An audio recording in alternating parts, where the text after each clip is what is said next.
We're moving into segment 3 now. We're going to talk about a new addition to this Pistons squad, a guy that's going to add spacing to the floor, Malik Beasley. Gabe, what do you got on Beasley? So I think we all know Beasley last year started every game except for I want to say the last two on Milwaukee. He averaged 11 points a game. Every other stat is pretty negligible. He shot seven threes a game at over 41%, which is a big plus for us. And to start on like a championship contender, even though everyone knew they weren't gonna be there, but to start on that kind of team, I think we may be undervaluing if he can start on the worst team in the league. But yeah, he's always been a consistent shooter. He's had 20-point seasons basically, always like a 40% 3-point shooter.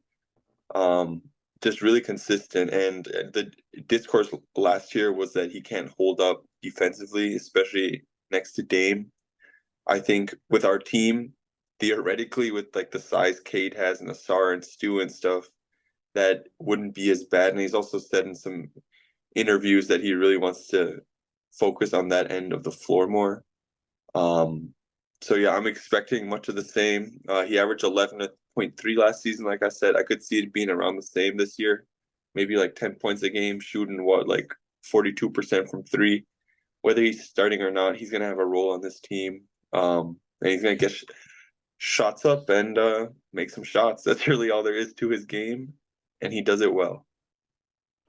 Not much more to add on that, but yeah, I want to see at least one thug shake a week, I think, from Malik Beasley. Uh, Valley, what do you got on Malik?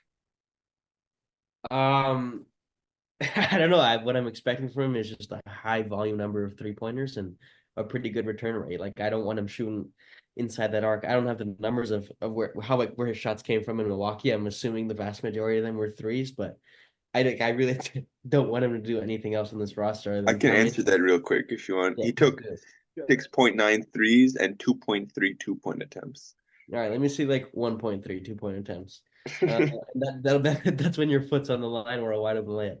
Um, but I'm just expecting him to come in and do what he's been like touted to do his whole NBA career, and that's shoot the basketball. He's a guy who I like as soon as he touches it, like off the pass, the catch and shoot, like I want it to be going up right away. I don't care how much defense is on him. I just want that pull. I feel like we haven't had a player with like a gravitational pull on the 3-point line for years, man. Like maybe since like Luke Kennard or something. I feel like we haven't had that consistent of a threat from deep. I mean, shout out to Samuel Fontecchio. I think he can do that too. But like seriously, having such a shooter and along with Timmy, I think it's a real blessing to this organization. I think that's something we've been deprived of for so freaking long. And I think he's just gonna come in and provide exactly what we need. And really quick, is he a Michigan man? He's not, right? He His went to mom, Florida State. he did, but his mom grew up, I think, on the west side of 8 Mile, so he does have ties here. Okay, sweet.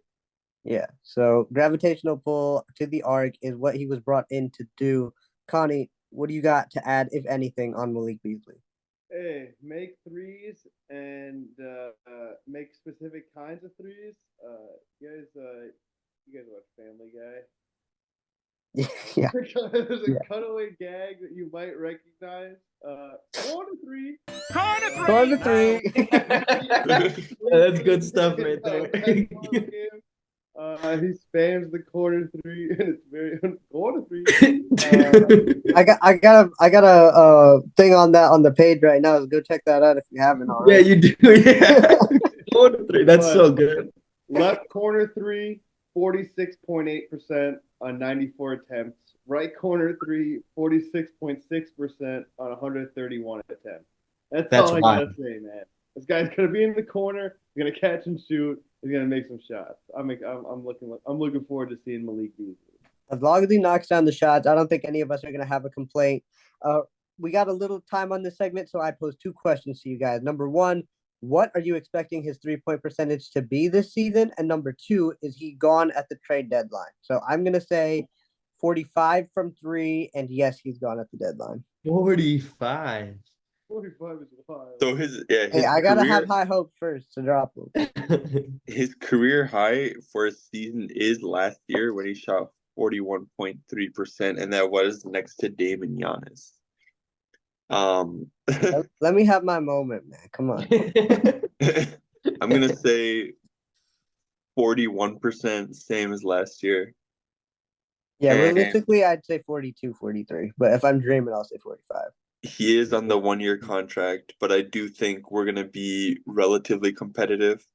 And we don't have many other people of his caliber at what he does in his position, so I think he's gonna be on the team. Because I think Gores realizes we need to have a decent team for every once in a while. Fair. That's fair. Valley? 39.9%. Oh, we're dropping? And yes, he'll be on the team. Okay. Connie? He's 40, and he's sticking around. All right. So I'm the outlier here at 45 and he's gone. So y'all making me look bad. But I'll pass it back to Gabe to close us out on Malik Beasley. He made the All-Star weekend last year in the 3-point contest.